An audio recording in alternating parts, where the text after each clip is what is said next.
پسر هر سال این موقع سگ سرما دمش میفته من عرقام میزنه. همین خود من خیلی قلمم سوز گرفته. ایوب کاکا اصلا کاری به هوا نداره. بیا پای موتور تاش گرفته. بیا پای. بابا من چی کار کنم؟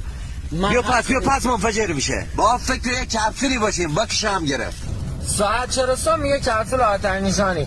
بیا بشاش بعد فردا آفتون نزده بواد میکنه تا پول موتور. کاکا زودی بیا این انجین آلومینیوم او میشه. برو چه شاشی ما هم گرفته بود. خیلی دیادروی کرده. خیلی خوب. ایو نمیدونی کی خط نکرده نمیشناسی؟ نه من بچه بودم با هم میشناسه. هنوز هم میتونی شکایت کنی. چرا؟ دیگه او وای 20 سال گامون زدی. رفیق دمت گرمی ادراری مهمونمون کن. چی مهمونت کنم لشی؟ هیچی کاکا ایده خاموش نمیشه. خیر شما برو با امیر خدا. موتورت خود صاحب کامت نپره میکنه. بعد ولش کتا بریم.